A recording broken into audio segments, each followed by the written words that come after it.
Shalom, Bapak Ibu sekalian, Sobat Wisdom. Senang sekali boleh memberitahu bahwa tanggal 26 Desember, minggu terakhir di bulan Desember, masih dalam perayaan Natal, Bapak Ibu, kita akan mendengarkan khotbah hari Minggu, dan kita melihat sebuah cerita bahwa peristiwa yang ada pada saat Tuhan Yesus lahir adalah sebuah peristiwa yang akan mirip terjadi pada saat kedatangannya yang kali kedua yang kita sedang nanti-nantikan. Bersama keluarga dalam masa liburan, Bapak Ibu yang tidak sedang perjalanan liburan atau mungkin bersama keluarga karena ada di rumah dan belum liburan, ayo bersama-sama kita mendengarkan khotbah, kita beribadah, dan biar ucapan syukur kita boleh melewati sepanjang tahun ini dengan luar biasa, dengan penuh kemenangan, dan kita berharap memasuki tahun depan dengan penuh harapan yang indah karena Tuhan menyertai kita.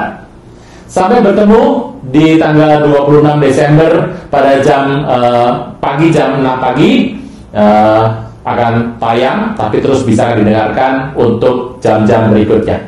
Tuhan Yesus memberkati berlimpah-limpah. Shalom. Akibatnya Arkelaus kemudian dipanggil ke Roma untuk mempertanggungjawabkan. Dia ditanya mengenai peristiwa ini, dan Kaisar memutuskan panggil Jenderal Varus dan kemudian dari Syria untuk memadamkan pemberontakan karena yang nomor 6 ini. Lihat baik-baik kejadiannya. Jadi Herodes membakar nabi, ada revolusi.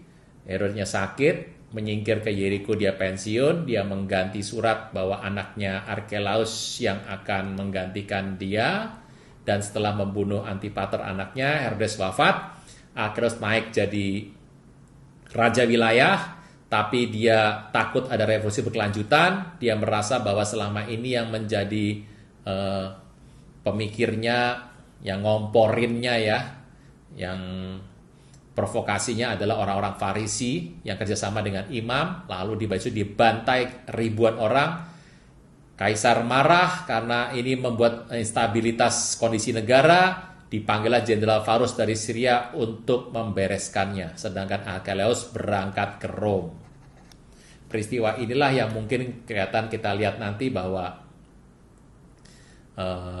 usia Arkelaus gak terlalu panjang ya. Dia meninggal terlebih dahulu, adiknya Antipas akan naik dalam masa kehidupan Tuhan Yesus dan sampai kematiannya. Nah, dari sini kita bisa mengambil sebuah cerita bahwa Herodes melakukan pembunuhan kepada anak-anak kecil itu selalu adalah sebelum ini. Sebelum ini. Kita tahu hari itu dia menghitung anak di bawah 2 tahun. Jadi sesuai dengan tanda dari orang-orang Majus. Kita tahu bahwa orang Majus tadi menerima tandanya itu adalah sekitar 3 sebelum Masehi dan 2 sebelum Masehi.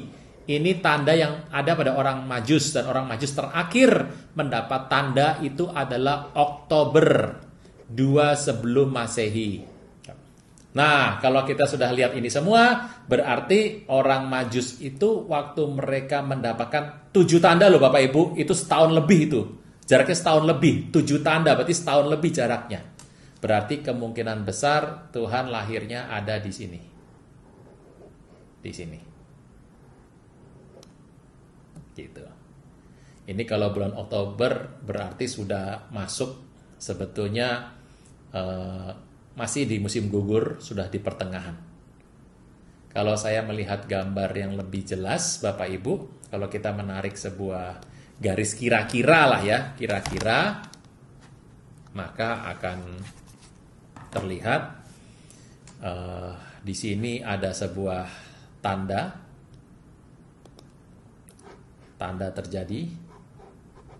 terjadi, kemudian ada kelahiran, lahir di sini, dan selama ini tanda terjadi terus Bapak Ibu ya. Ini tanda terjadi nih.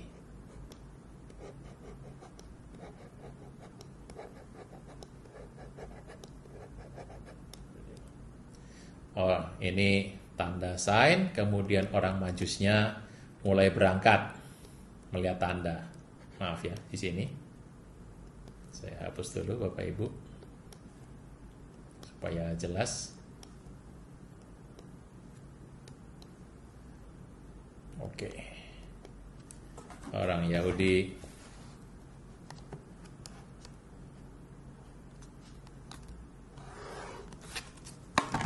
orang Majus. Ini Tuhan Yesus di sini.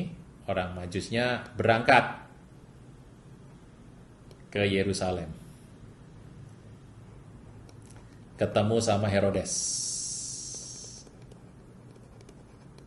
Orang Majusnya kemudian pulang. Jaraknya tidak lama. Setelah beliau pulang, kemudian Herodes memerintahkan pembunuhan. Dan setelah pembunuhan, nanti disambung lagi, dia ada pembunuhan lagi. Pembunuhan ini yang ada di sini, Bapak Ibu, ini dekat dengan gerhana bulan.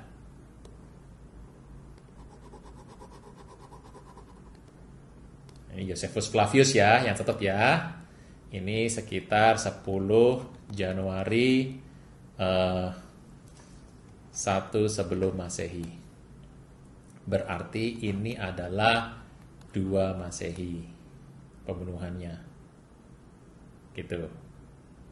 Ini pasti adalah 2 sebelum Masehi. Ini Majus ke sana. Ini yang terjadiannya adalah 3 sebelum Masehi. Yang ini sampai ke sana adalah 2 sebelum Masehi. Makanya kenapa Herod memutuskan dalam pembunuhan ini anak-anak di bawah usia 2 tahun. Kalau dia lihat, ternyata ini belum sampai 2 tahun. Belum sampai 2 tahun. Apalagi kalau tandanya dari sini. Ini belum sampai 2 tahun. Makanya dia minta yang di bawah 2 tahun. Berarti kalau dari sini jelas terlihat secara kasar bahwa Tuhan Yesus lahir di sekitar ini. Nah, kalau ini tanggalnya adalah ini, berarti pergi ke Mesirnya itu adalah setelah ini ke Mesir pergi. Nggak berapa. Jadi Yusuf dan Maria tidak melihat peristiwa gerhana ini dan pembunuhan atas 2 rabi ini, dia pergi ke Mesir. Dan Tuhan berkata, dari Mesir akan kupanggil anakku pulang. Kelihatan banget ya. Israel pergi ke Mesir, keluar dari Mesir, Musa bawa. Tuhan Yesus dari Israel ke Mesir, dari Mesir kembali ke Israel lagi. Kelihatan bahwa cerita ini berputar-putar ya di situ semua. Kalau kita melihat kisah ini sudah jelas sekali apa yang Tuhan mau dalam kehidupan kita. Endingnya kalau kita bisa bahas ini dengan melihat apa yang terjadi dengan pola pikir perspektif orang Yahudi, jangan-jangan nanti akhir zaman tuh gampang sekali dilihat dari ayat yang mungkin tersembunyi. Yes, itu jawabannya yang saya maksudkan. Sampai sini, ini luar biasa sekali nih. Raja kebenaran. Raja kemuliaan. Yang merupakan suku Yehuda atau singa Yehuda yang akan mencurahkan darah. Sang Alfa itu. Tadi sudah kita bahas ya beberapa waktu yang lalu. Nah, inilah jadi lahirnya kira-kira di sini. Ini pergi ke sana. Luar biasa Bapak Ibu. Dan kemudian Arkelaus setelah kematian di sini, Arkelaus menjadi raja. Jadi pergi ke Mesirnya itu nggak lama, mungkin Bapak Ibu, ya sekitar hampir setahun lah, tidak terlalu lama di Mesir. Akhirnya jadi raja, berapa waktu kemudian pulang dan kembali ke Nazaret. Itu kira-kira yang terjadi. Nah, kalau kita melihat Berikutnya adalah kita tahu dalam sejarah kemudian Jenderal Varus menghancurkan pemberontakan, membereskan semuanya, dan akhirnya peristiwanya selesai. Tuhan Yesus berkembang, bertumbuh dewasa, dan Alkitab berkata, "Yuk tampillah Yohanes Pembaptis." Itu ada di Matius 3. Nah, ini yang menarik. Saudara Tuhan, coba renungkan sebentar. Ini yang saya mau cerita mengenai pembuka jalan dari Tuhan Yesus, yaitu adalah Yohanes Pembaptis. Yohanes Pembaptis itu lahir dari seorang ayah yang kepala imam. Saya udah bilang bukan imam besar ya, kepala imam. Jadi di keluarga itu dia adalah bagian dari beberapa kepala. Dan waktu dia mempersembahkan korban, malaikat datang kepada Zakaria. Kemudian Elisabeth yang sudah tua, Zakaria sudah tua, bisa punya anak. Geger Bapak Ibu. Dan anak itu kemudian lahir, Zakaria jadi bisu. Bisu terus sampai anak itu kemudian dikasih nama, baru 8 hari dikasih nama, baru bisa ngomong lagi. Anda bisa bayangkan, ini peristiwa tertulis di Alkitab, geger besar. Kalau Anda melihat Alkitab dalam kitab Lukas, kita kembali lagi Bapak Ibu, kita setia saja dengan Matius dan Lukas, bolak-balik. Yuk kita lihat. Anda melihat firman Tuhan yang ada di kitab Lukas, kemudian ada di 37. Gitu. Setelah peristiwa Lukas 1 ayat 57, saya ulang ya. Lukas 1 57 sampai 64, ayat 65. Maka ketakutanlah semua orang yang tinggal di sekitarnya dan segala peristiwa itu menjadi buah bibir, tutur kata di seluruh pegunungan Judea, Dan orang yang mendengarnya merenungkannya dan berkata, menjadi apakah anak ini nanti karena tangan Tuhan menyertai dia. Anda bisa bayangkan seluruh Judea mendengar ini. Yohanes menjadi anak yang sangat terkenal, orang tuanya terkenal, mujizat Tuhan ada di sana, dan penampakan malaikat, peristiwa dari bisu menjadi sembuh kembali, di masa tua bisa punya anak. Anda bisa bayangkan, dan Tuhan Yesus berbeda. Lahirnya dalam sebuah perayaan Sukot yang diam-diam, tidak terkenal, dan kemudian pergi ke Mesir, kembalinya bukan ke Bethlehem, ke Nazaret, dan Anda bisa bayangkan pelayanan Tuhan Yesus itu bisa berlangsung terus. Kelihatannya juga dari warisan harta yang didapatkan dari orang Majus. Ada kemungkinan besar. Yang terjadi adalah Herodes itu mencari seorang bayi untuk dibunuh. Dia bantai semuanya. Ingat bahwa Yohanes Pembaptis dan Tuhan Yesus itu usianya tidak berbeda jauh. Berbeda sekitar 6 bulan. Nah, saudara Tuhan, yang menarik adalah kalau Tuhan Yesus bersama Yosef itu dikejar, pertanyaannya, bukankah keluarga Zakaria, Yohanes, itu adalah keluarga yang sangat terkenal?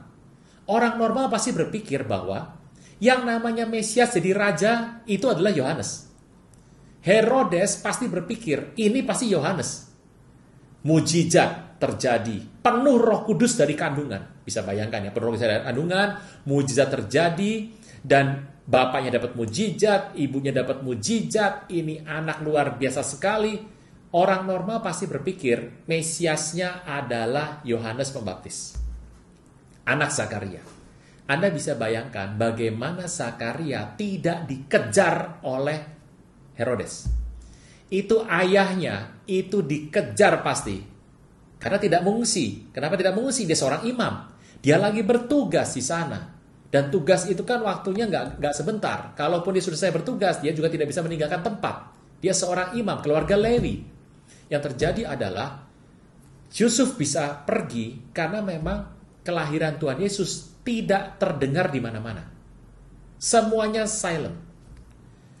Sedangkan Yohanes terkenalnya luar biasa. Yuk kita lihat sebuah sejarah yang mungkin kalau kita baca, ini menarik. Bapak Ibu, kita akan membuka dari Matius. Matius yang ke-23. Matius ke-23, firman Tuhan membahas kepada kita. Matius ke-23 cerita bagaimana Tuhan marah kepada orang-orang Farisi. Yuk kita lihat bagaimana orang Farisi dimarahin Tuhan Yesus dan ada disebut nama Zakaria di sana. Kita lihat firman Tuhan pada Matius 23 ayat yang ke-34. Sebab itu lihatlah, aku mengutus kepadamu nabi-nabi, orang-orang bijaksana dan ahli Taurat. Separuh dari mereka kamu bunuh dan kamu salibkan. Yang lain akan kamu sesah di rumah ibadatmu dan kamu aniaya dari kota ke kota. Supaya kamu menanggung akibat penumpahan darah orang yang tidak bersalah, mulai dari darah Habel orang benar itu, sampai kepada Zakaria anak Berekia yang kamu bunuh di antara tempat kudus dan mesbah. Dikatakan ada seorang imam dari Habel ya, kemudian sampai yang namanya adalah Zakaria anak Berekia. Kita akan gambarkan ya Bapak Ibu. Jadi ada yang namanya Zakaria. Ini adalah anak dari Berekia. Nah, ini Zakaria yang mana ini? Ada 3 Zakaria. Tapi dituliskan adalah Ben Berekia. Zakaria pertama adalah Nabi Zakaria. Penulis kitab Zakaria. Yo, Bapak Ibu, kita bisa buka Zakaria pertama, yaitu adalah ayat pertama. Dalam bulan ke-8 pada tahun kedua zaman Darius datang firman Tuhan kepada Nabi Zakaria bin Berekia bin Ido. Nah, ini luar biasa sekali. Yuk kita lihat. Tetapi yang unik adalah Ezra menyimpan nama Berekia dan langsung kepada Ido. Kita buka kitab Ezra. Kita buka kitab Ezra. Bapak Ibu, kitab Ezra. Ezra yang keempat ayat 24. Ezra keempat ayat 24. Firman Tuhan. Ezra keempat ayat 24. Pada waktu itu berhentilah pekerjaan membangun rumah Allah di Yerusalem, tetap berhenti sampai tahun kedua pada zaman pemerintahan Darius Raja Negeri Persia. Sambung, Ezra 5 ayat pertama. Tapi Nabi Hagai dan Zakaria bin Ido. Ini Zakaria ini kadang-kadang ditulis dengan nama Zakaria bin Ido. Ininya hilang nih, hilang. Jadi Bapak Ibu, kadang-kadang kenapa Yesus anak Daud? Waduh lah, padahal dari Daud sampai Tuhan Yesus itu banyak sekali nama. Kenapa hilang? Ya, Alkitab biasa untuk memberikan sebuah highlight pada nama tertentu. Makanya kalau Bapak Ibu melihat sepertinya dalam silsilah kitab silsilah kitab Matius yang pertama, kok seperti ada nama yang hilang ya? Ya, karena itu bicara mengenai fokus highlight tertentu. Itu yang menarik. Kalau kita melihat lagi firman Tuhan pada Ezra 6 ayat yang ke-14. Para tua-tua Yahudi melanjutkan pembangunan dengan lancar digerakkan oleh nubuat Nabi Hagai dan Nabi Zakaria bin Ido. Pertanyaannya kenapa Berekianya hilang? Tidak jadi masalah Bapak Ibu. Zakaria kedua adalah yang ada dalam kitab Tawarikh. Yuk kita lihat firman Tuhan. Kita membuka firman Tuhan dalam 2 Tawarikh ke-24. 2 Tawarikh 24, ini Raja Yoas ayat 20. Roh Allah menguasai Zakaria anak Imam Yoyada. Ia tampil ke depan rakyat dan berkata kepada mereka, bila firman Allah, mengapa kamu melanggar perintah Tuhan dan sehingga kamu tidak beruntung? Oleh karena kamu meninggalkan Tuhan, Ia pun meninggalkan kamu. Perhatikan kata-kata ini. Orang yang meninggalkan Tuhan, Tuhan pun meninggalkan dia. Tetapi mereka mengadakan persepakatan terhadap dia di atas perintah Raja Yoas ya. Mereka melontari Zakaria dengan batu di pelataran rumah Tuhan. Raja Yoas tidak mengingat kesetiaan ditunjukkan oleh Yoyada ayah Zakaria terhadap dirinya dan membunuh anak Yoyada itu yang pada saat kematian berseru, semoga Tuhan melihat dan menuntut balas. Pertanyaannya ini mengacu kepada yang mana ini? Yang ketiga itu adalah Zakaria, ayah Yohanes Pembaptis. Dari tiga ini Bapak Ibu, pertanyaannya, yang manakah yang dimaksud Tuhan Yesus dalam Matius ke-23?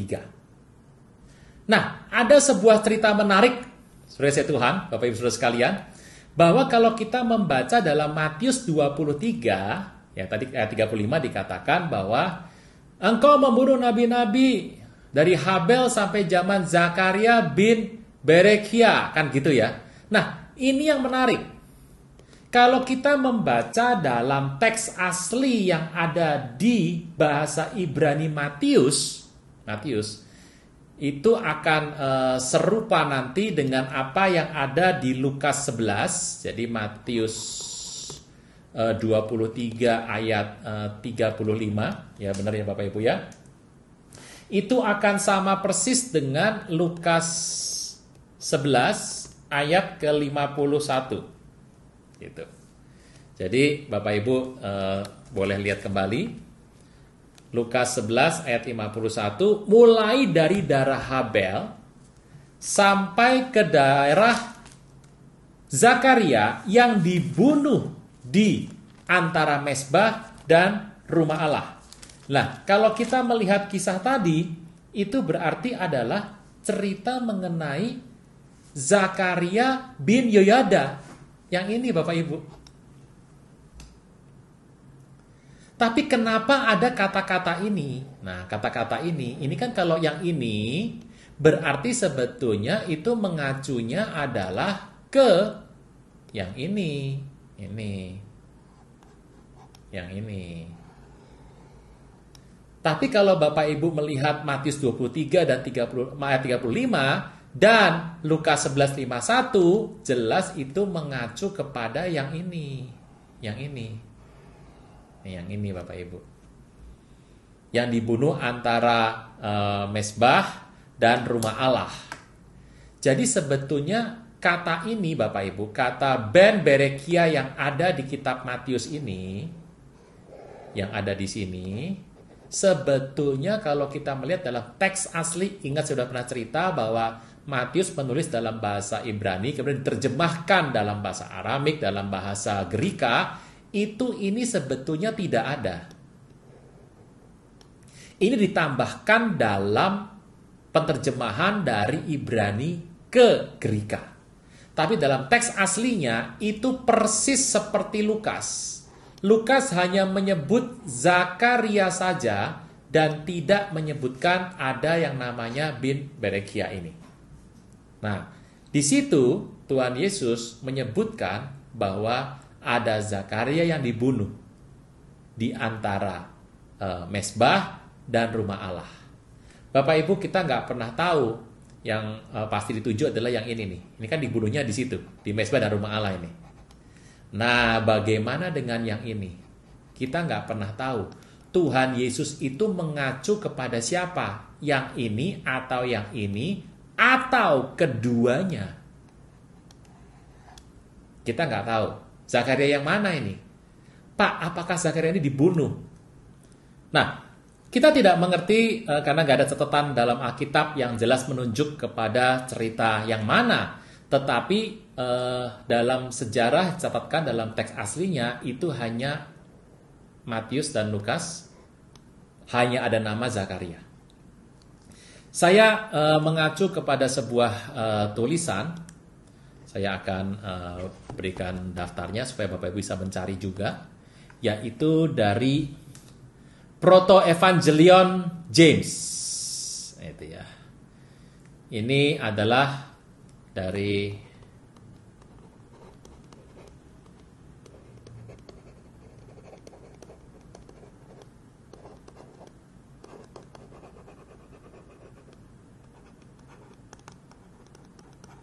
itu.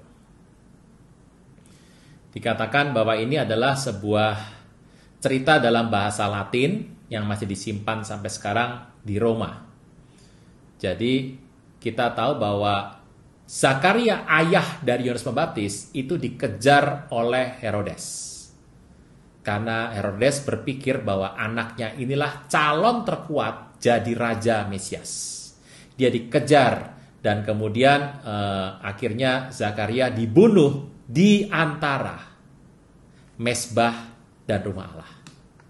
Jadi dalam catatan ini ada dua Zakaria yang dibunuh di antara mezbah dan rumah Allah, yaitu yang ini dan yang ini. Ini cerita saja, makanya setelah itu kita tidak mendengar kisah lagi mengenai Zakaria. Kita bahkan juga tidak mendengar lagi kisah tentang Yusuf, suami Maria. Kelihatannya Yusuf meninggal muda. Kita nggak pernah tahu, kita tidak akan masuk ke ranah yang kita tidak bisa tahu. Catatan-catatan ini sudah saya tulis semuanya, jadi Bapak Ibu bisa mengecek. Ada dua Zakaria dalam sejarah yang meninggalnya di antara mezbah dan rumah Tuhan. Yang satu ada di Alkitab, yang pertama ini ada di Alkitab, ya Bapak Ibu, yang ini. Dan yang kedua ini adanya di tempat tadi. Nah, sebuah pertanyaan, Pak. Ada yang mengatakan bahwa Tuhan Yesus itu adalah betul lahirnya Desember. Nah, Bapak Ibu, saya tahu ada beberapa orang yang punya pandangan bahwa Tuhan Yesus itu lahirnya pada 25 Desember. Betul salah, Pak? Saya tidak dalam sebuah kapasitas bilang salah apa benar. Bapak Ibu hitung saja, pertimbangkan saja argumentasi lawan argumentasi, mana yang Bapak lebih percaya. Apa argumentasi orang-orang yang mengatakan bahwa Tuhan lahir 25 Desember? Itu pasti diambil dalam Lukas pertama ayat 26. Dikatakan di sana, pada bulan yang ke-6, Allah mengirim malaikat Gabriel ke rumah seorang perempuan wanita perawan ya, Betulah perawan di Galilea, Nazaret. Di Nazaret. Nah, Bapak Ibu silahkan membuka yang namanya bulan ke-6 itu bulan apa? Gitu. Kalau kita melihat bulan ke-6 bulan apa ya? Ingat, bulan pertamanya apa? Pertamanya bulan Tisri. Nih. Bulan ke-6-nya namanya bulan Adar. Nah, mereka percaya bahwa malaikat Tuhan datang kepada Maria itu terjadinya pada bulan Adar. Bulan Adar adalah bulan ke-6. Oke, Bapak Ibu, lanjutkan ya. Disinilah Maria mulai hamil. Hamilnya berapa, Pak? Ya ingat, 9 bulan 10 hari. Jadi kalau Adar itu kemudian dia start untuk hamil, yuk kita lihat habis ini. Berikutnya setelah Adar itu adalah bulannya bulan Nisan. Kemudian bulannya adalah Iyar. Belajar sedikit ya. Setelah itu bulannya bulan Siwan. Setelah Siwan bulannya adalah bulan Tamuz. Setelah Tamuz bulannya adalah bulan Av. Setelah itu bulannya adalah Elul. Berapa nih? 1, 2, 3, 4, 5, 6. 3 bulan lagi. Kemudian kena bulan Tisri. Ini ke ya, ini bulan ini hamil ke ya. Hamil di bulan ke. Kemudian habis Tisri kita terus adalah bulan Heshvan. Dan kemudian di bulan Kislew. Ini 9. Jadi kalau bulan ke-6 itu Adar, habis Adar itu kan Nisan. Bulan ke-7 itu Nisan. Nah, mereka yang mengatakan bahwa yang namanya bulan Adar, malaikat bicara sama Maria, maka Maria pasti akan melahirkan Tuhan Yesus di bulan ini.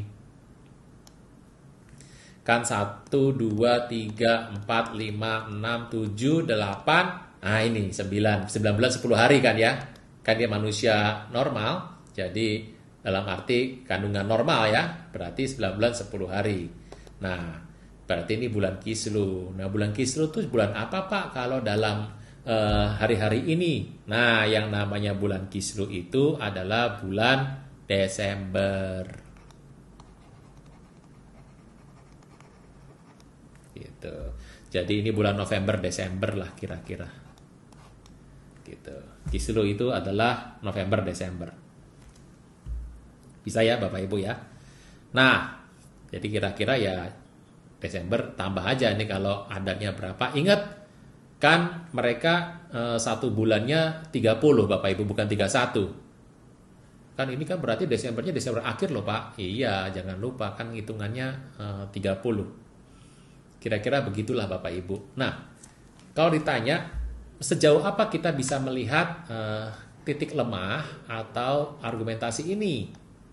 Jawabannya adalah coba lihat ke Lukas ini. Bandingkan dengan Lukas 1 itu adalah 24 sampai 25. Beberapa bulan kemudian Elizabeth istrinya mengandung dan selama 5 bulan dia tidak menampakkan diri. Katanya ini adalah perbuatan Tuhan bagiku dan sekarang Tuhan berkenan menghapus aibku depan orang. Jadi waktu Elizabeth bilang begitu itu adalah 5 bulan, kandungannya 5 bulan. Ayat 20 dikatakan dalam bulan yang ke-6. Nah, Bapak Ibu harus mengerti bahwa judul perikop itu tidak ada pada tulisan aslinya. Itu dibuat. Ayatnya di ayat 26 itu sebetulnya adalah lanjutan kurun waktu yang terjadi dari ayat sebelumnya. Jadi kata bulan ke-6 itu, bulan ke-6 apa? Bulan ke-6 dihitung dari kehamilan Elizabeth. Begitu.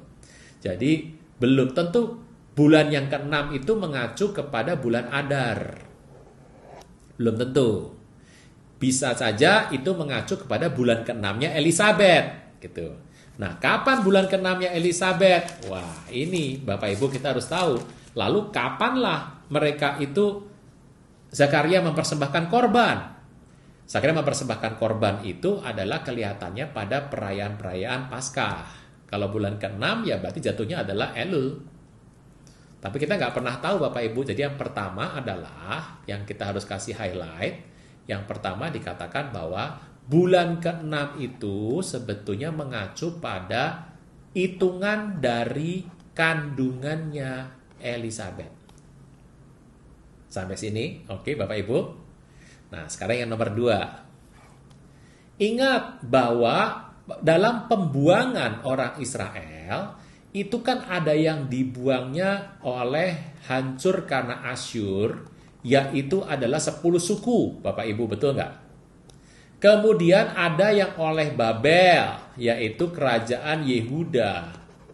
Nah, kerajaan Yehuda itu waktu kembali ke Israel, itu menggunakan Tisri sebagai bulan pertama.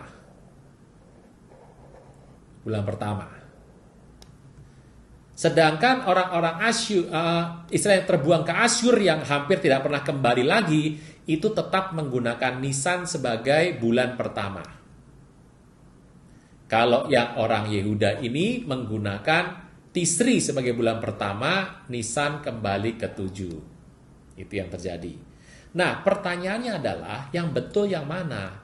Tuhan itu selalu sudah bilang bahwa permulaan tahun itu adalah Nisan, bukan Tisri.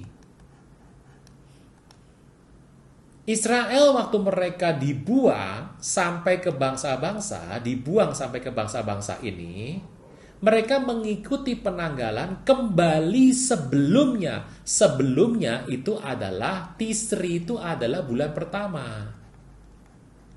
Tuhan pernah bilang sama Musa, Tisri memang bulan pertama, tapi karena kamu keluar dari Mesir bulan Nisan, gantilah sekarang Nisan bulan pertama. Tisri menjadi bulan ketujuh. Tadinya Nisan ini bulan ketujuh. Tapi berubah jadi pertama. Tisri yang tadinya pertama berubah jadi ketujuh. Tapi orang Israel yang dibuang ke bangsa-bangsa Babel, mereka ikut penanggalan Babel. Mereka balik lagi, mereka menggunakan 1 Tisri sebagai tanggal tahun baru mereka. Dan ingat, cerita ini adalah cerita yang dibuat sampai hari ini. Padahal Tuhan bilang tidak boleh. Sampai sini bisa ya Bapak Ibu? Nah, jadi penggunaannya hitungan 6 bulan dari mana? 6 bulan itu pasti dari 1 Tisri. Jadi kalau Tisri dihitung 6 bulan, jatuhnya yang ke-6 itu adalah bulannya bulan Adar. Pertanyaannya, kalau betul hitungannya adalah bulan ke-6 adalah startnya Adar dan Tuhan kemudian lahirnya Desember, pertanyaannya apakah ini tidak menyalahi perintah Tuhan ya? Itu yang kita harus cermati.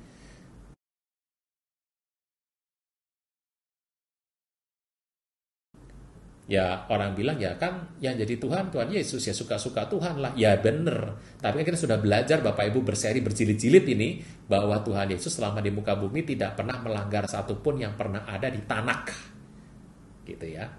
Jadi kenapa sih orang bisa berpikir bahwa kelahirannya itu adalah di bulan 25 Desember ini? Ya karena menggunakan pertimbangan 1. Lukas 26 ini bukan kelanjutan dari Lukas 24-25, tapi ini berdiri sendiri. Yang kedua, yaitu bahwa mereka menganggap Tisri adalah bulan yang pertama. Gak ada masalah Bapak Ibu mau anggap yang pertama yang mana. Toh kita juga orang Indonesia kok Bapak Ibu ya.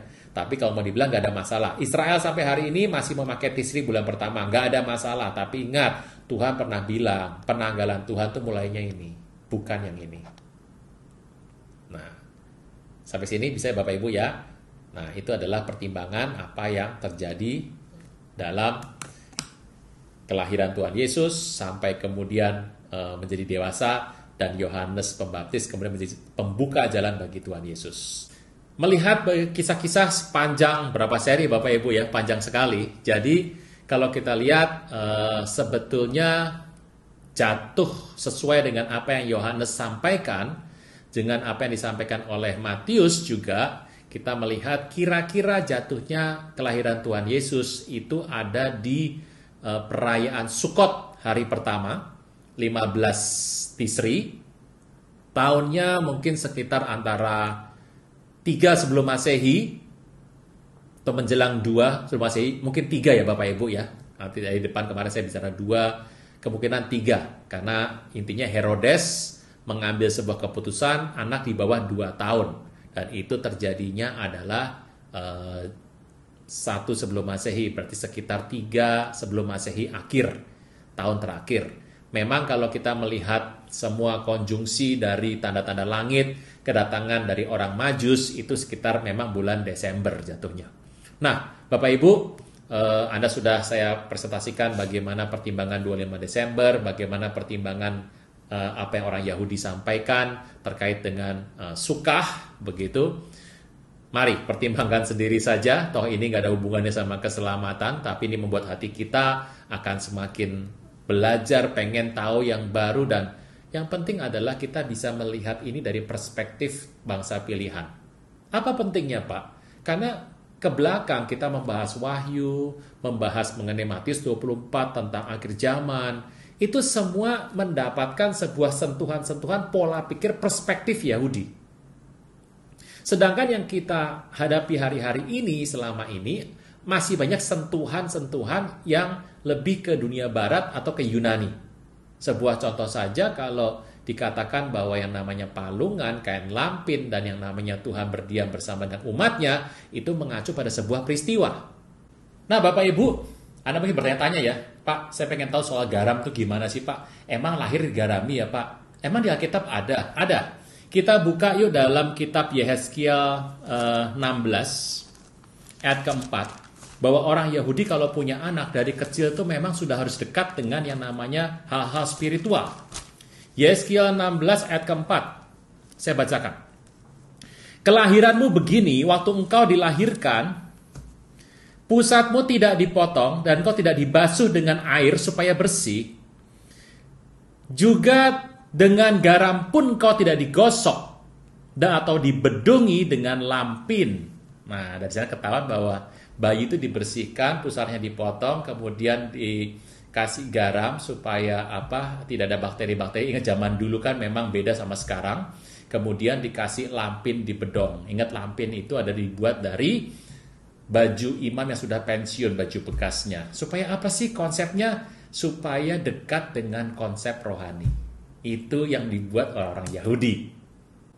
Bahkan kita dulu menggambarkan gua Natal gitu ya, atau kandang domba. Kita tahu bahwa Yakub itu membuat yang namanya Sukah di sana. Nah, Bapak Ibu, cerita soal Sukot itu sebetulnya sudah ada pada zaman Yakub, yaitu adalah Israel, Yakub. Yuk kita buka sebentar firman Tuhan dalam kitab Kejadian 33 ayat 17. Jadi ini menariknya adalah setiap tempat yang Tuhan beri nama sesuatu itu punya arti yang penting. Kejadian 33 ayat 17. Tetapi Yakub berangkat ke Sukot, lalu mendirikan rumah untuk ternaknya dibuat gubuk-gubuk. Itulah sebabnya tempat itu namanya Sukot. Nah, kata rumah dan gubuk-gubuk itu, ya Sukot itu kalau ada bilang, oh ada rumah, ada gubuk, berarti yang rumah tuh keren, yang gubuk itu buat kandang-kandang ternak itu yang jelek-jelek. Sukot itu adalah bicara mengenai tempat yang temporer, itu dibuatnya hampir mirip Bapak Ibu. Jadi bukan rumah gedong yang dibuat dari kayu semuanya menjadi bagus semuanya, tidak.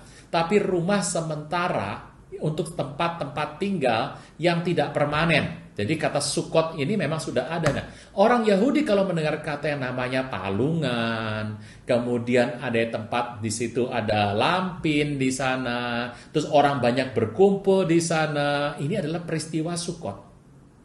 Jadi tempat berdiam. Makanya kan orang Israel tuh pernah satu kali Daud ingin bikin rumah buat Tuhan, dan Tuhan berkata, semenjak keluar dari tanah Mesir, aku tuh memutuskan nggak tinggal dalam sebuah rumah bangunan, tapi tinggal bersama orang Israel.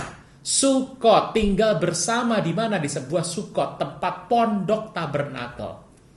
Jadi kalau kita melihat kisah ini sebetulnya dengan cepat sekali kita bisa tahu ini ada kaitannya sama Sukot. Kira-kira begitu Bapak Ibu. Nah, Bapak Ibu Saudara sekalian, saya percaya biarlah ini terus nanti diulang-ulang lagi supaya bisa lebih jelas. Saya hanya menunjukkan bagaimana berusaha untuk mengurai hal-hal yang tersembunyi di Alkitab. Berdoa supaya Tuhan Yesus melalui Roh Kudus yang perkasa menuntun kita terus, supaya hati kita tetap bersiap hari-hari ini untuk masuk dalam kemuliaan Tuhan di masa mendatang. Saya berdoa berkat Tuhan berlimpah dalam diri Bapak Ibu Saudara sekalian. Tuhan pelihara, jaga kerohanian senantiasa, supaya mau lebih lagi buat Tuhan dan tidak menjadi lemah, letih, lesu, tetapi semakin kuat di dalam Tuhan. Tuhan Yesus memberkati berlimpah-limpah. Shalom. Jangan tunda menerima Yesus. Hanya Yesus yang sanggup melepaskan Anda dari kesalahan dan dosa. Selalu ada waktu bagi Dia, tetapi tidak selalu ada waktu bagi Anda. Mari, ikuti saya mengucapkan doa berikut dengan yakin. Tuhan Yesus, ampuni semua kesalahan dan dosaku.